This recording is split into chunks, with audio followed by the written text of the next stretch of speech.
Hello and welcome. This is Jude, your daily energy oracle guide, here with another pick a pile reading. As always, we will be dealing out 3 sets of cards from the Practical Magic deck.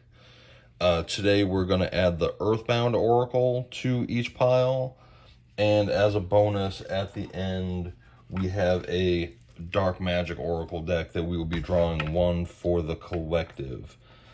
Before we get going, I just want to thank everybody who has been watching and liking videos. We are still very new. We're starting to grow in subscribers, which is great. I hope that more people can get the message that we're putting out there, and that it finds the people who are looking for it and who for whom it will resonate. So, without taking any more additional time, let's go ahead and shuffle up. Again, we are starting with the Practical Magic deck as our primary deck. I'm really comfortable with this deck. Let me know in the comments if you'd like to see maybe a different style of deck. I like to keep some of the more, some of the bigger decks as the bonus card. And I do really enjoy incorporating them. We've got quite a number of them.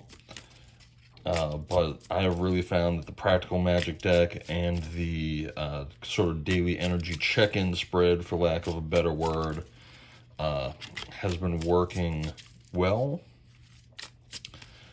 If you're looking for something different, let us know.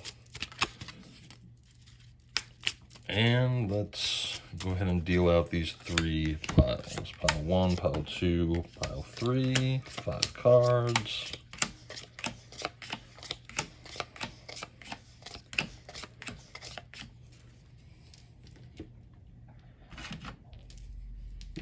And as I said, we're going to go ahead and use the Earthbound Oracle, which I think is actually kind of similar to the Practical Magic. We'll see sort of a side-by-side how those cards look, but again, a very nature-centric oracle, just to add a little bit of extra confirmation to each pile.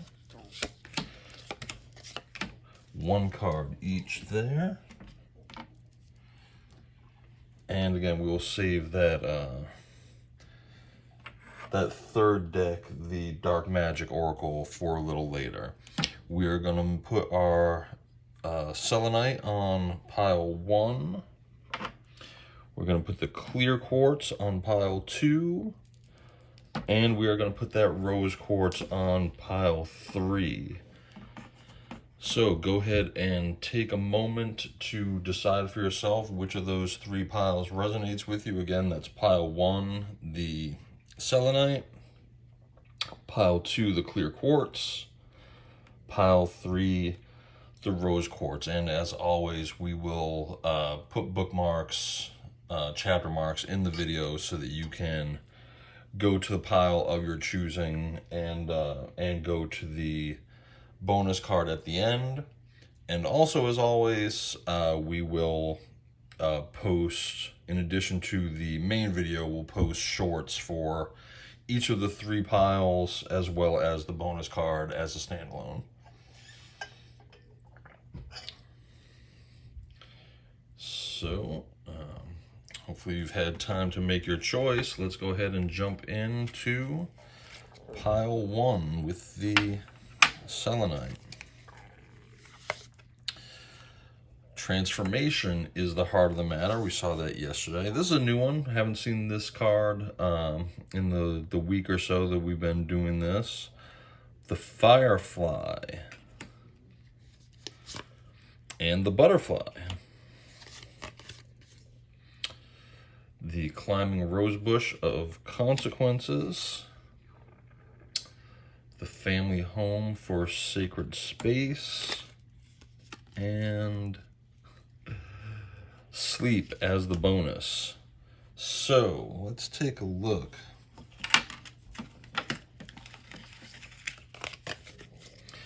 the heart of the matter is the cauldron of transformation. Okay, you are going through some changes. Maybe you are becoming more spiritual, right? That third eye is opening up. You're feeling yourself wanting to shift your vibrations upwards, become part of that 5D living rather than the 3D living. But what's holding you back is something related to auras and to observe. So there might be someone around you whose aura is negative, and that is holding you back. Well, what do you need to do about it? Find your happiness. Okay, do not let negative energy block your personal happiness, block your growth. Okay, you want to become like the butterfly, which is certainly in tune with the transformation here, right? If you want to affect your transformation, it's going to be emotional. And how are you going to do that? Well, if you have this firefly whose aura is dark and is not serving your best interest, you're going to need to build fences, right? The climbing rose bush is very pretty, but two things can be said about it. First, it is a wall, and second, it has thorns, okay? It is not wrong to protect yourself and establish boundaries and let those boundaries have consequences. You can't, sometimes it's not enough to just say, don't do this, or I won't do this, and don't ask it of me. But if someone continues to violate your boundaries, you know, is that consequence that you are going to cut that person off, move on out of a relationship? The end result is the family home being a more sacred space. Okay, you need to set your boundaries, allow yourself to transform, to become more happy, so that you have a bright aura, not a dark aura. Right? Allow that transformation to occur, and then your home in the future will be a happier place. So if you are someone who is living in a condition that does not serve your best interest, maybe you're not sleeping well, right? And because of the energies around you, you're not able to get your rest in order to metamorph from the caterpillar to the butterfly. Put up some walls, set some boundaries, establish consequences, so that this dark aured person that is either observing you or you need to observe more can no longer block your transformation. So pile one, okay, I see a reading like this every few days. Pile one, you need to set some boundaries because there is someone who is not in your best interest and is blocking your transformation. Do that, you're going to have a happier home, and you will be able to transform. You'll find yourself resting better. Now, thanks very much, Group 1. Again, this will also be available as a short. Group 2, the clear quartz. Let's jump in. Okay, well, we saw the climbing rosebush a minute ago. Now we're seeing the garden gate. Instead of being a thorny wall, this is an open gate of possibilities. Communication is holding you back, and you're going to need to believe the signs and symbols, pay attention to your emotions, and you will find yourself in a more magical place, a place of enchantment with that lilac. And we've got Earth. Wow. Group 2 yesterday had both the water and the earth in a little bit different position. So if you chose Group 2 yesterday and you've come back to us today, this message is absolutely for you. So if you want to explore the possibilities that are available to you, right? If you want to get through that garden gate, You're going to have to work on your communication because communication is holding you back. Maybe you are uncomfortable saying what needs to be said. Maybe you feel like you don't have the words to do it. Believe in yourself, right? If you see a sign or symbol that's prompting you to act, believe that spirit telling you it's time to act. Even if maybe you're just seeing 222s or 444s every time you look at the clock, right? Every afternoon at 444, you find yourself getting hungry and walking to the kitchen. Okay, you're being nudged. You're being told to take notice. In this case, not only do you need to take notice, but you need to say something. Communication is the barrier here.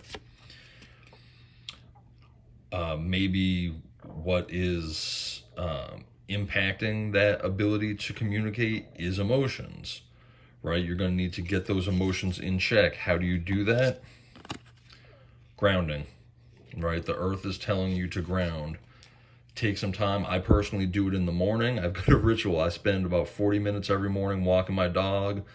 Then I work out, and then I sit my behind in the backyard with my feet in the dirt and I ground, right? Envision yourself putting roots into the ground where the ground can take some of the weight off of you, some of the things you want to be rid of.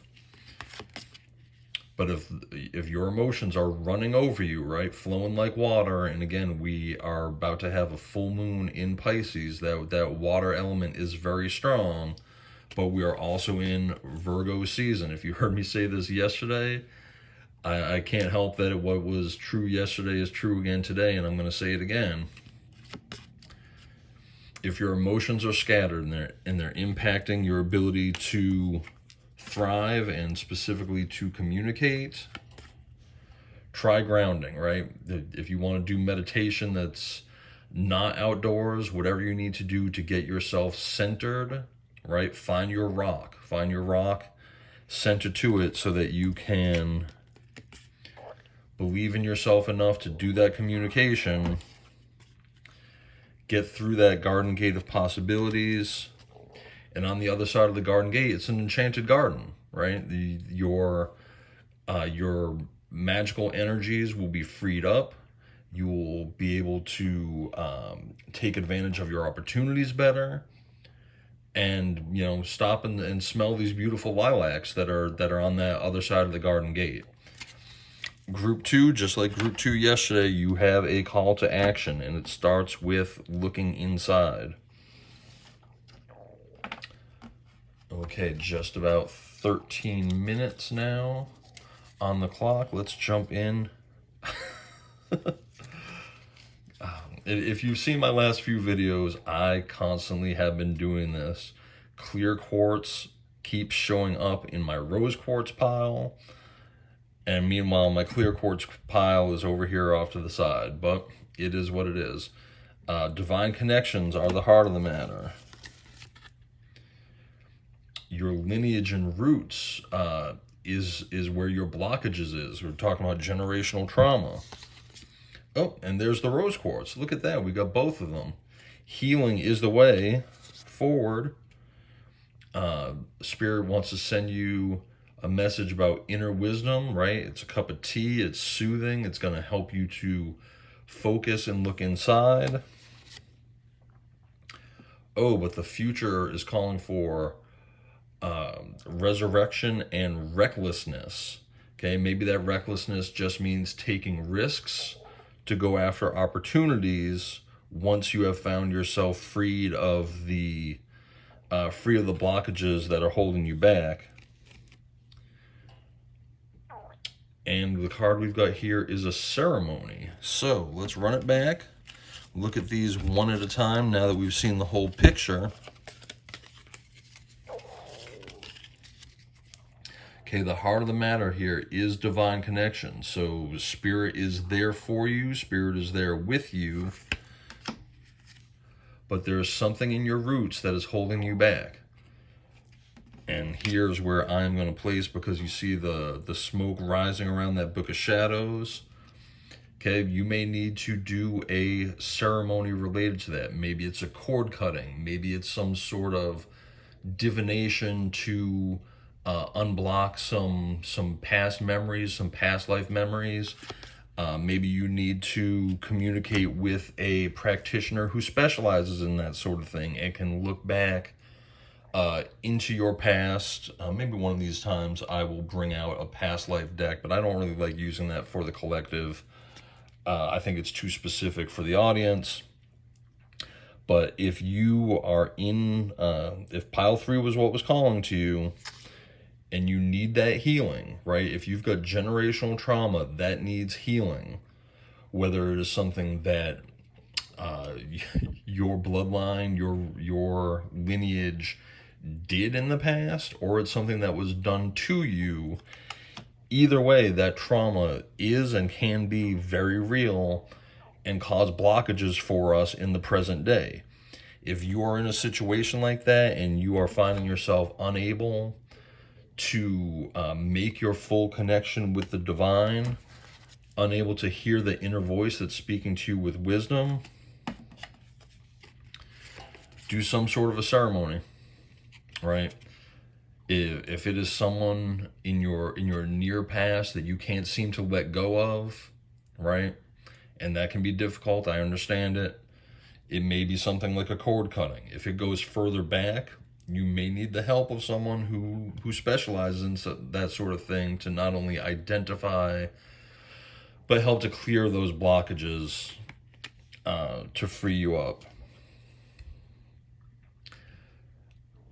You know, I would like to think that this is telling you that this is a positive recklessness, right? Because we do have the resurrection here. It may be that things are going to have to get worse before they get better, right? If you do something reckless, or maybe you have done something reckless, and you have some regrets, decisions maybe that you're not proud of, or that got you into some sort of trouble, right? And that can mean a lot of things, whether that's physically, mentally, legally, financially. There are a lot of ways to approach that. Take it how it resonates.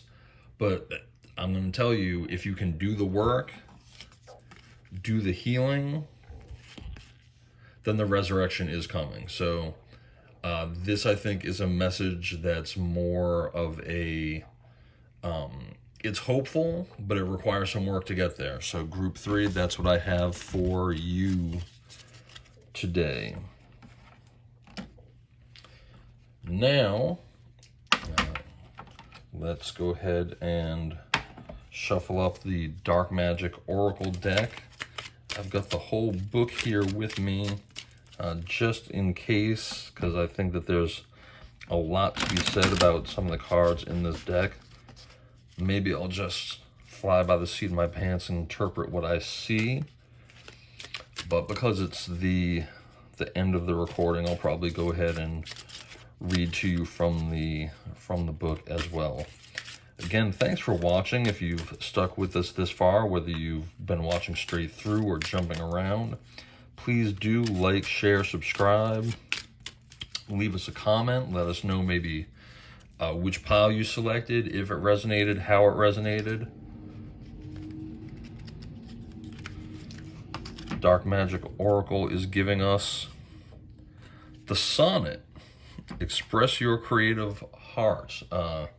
Having done a bit of sonnet writing myself in my youth, this speaks to me on a number of levels. It's telling you to obviously express your creative heart, right? Don't let your voice be silenced. But a sonnet is also very, very structured, right? It's very carefully crafted.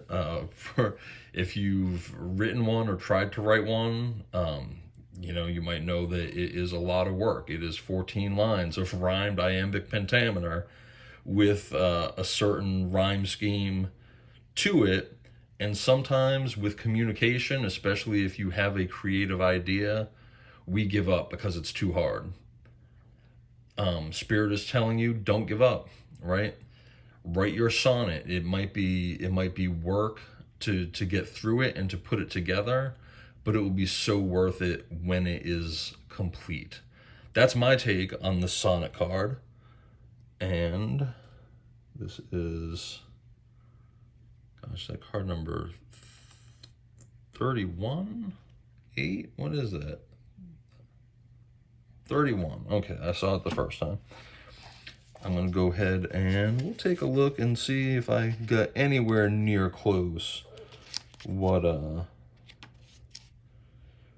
card intended for us, the Sonic card. Hold this back out here. Your creative heart is calling out to express itself. The black buds of sonnet are symbols of your goals, dreams, and aspirations, which are ready and waiting to fly. Inside every person lives an internal critic. Watching over their shoulder, who's watching over their shoulder as they write or paint, who blocks their ears when they sing. When sonnet appears, it's a sign to give yourself a chance to express your creative side, to quiet the inner voices of doubt and banish your inner critic. So, there's more to it, but I don't want this to take too much longer.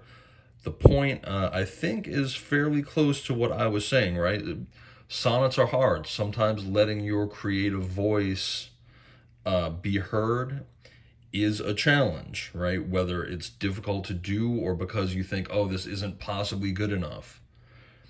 And again, this isn't only about, literally making art, but it is about taking chances to seize opportunities in general. We are in a powerful time right now. We have a blue supermoon rising on us tomorrow, and it is a time to take opportunities, to go to work outside of your comfort zone. So whatever your particular sonnet is, don't listen to that inner critic, right? Take this as a chance to give yourself permission to, because the moon is in Pisces, I'm going to say to be a little delusional, right? Pisces tend to be very emotional and delusional in a positive way, right? Being risk takers. So there you go. The advice for you is to create your sonnet, take the chance, even when your inner critic is trying to tell you it's not good enough, right? Silence that inner critic and go for it. It's longer than I expected to talk about this card. I'll probably tighten it up a little bit for the short, but that is the message for the collective today: is go for it, take a chance. So, for the last time, I am Jude, your daily energy oracle guide. I appreciate everybody watching this video and watching any of the shorts associated with it. Please do like, share, subscribe, leave us a comment, come back tomorrow for more content. And until we meet again, blessed be.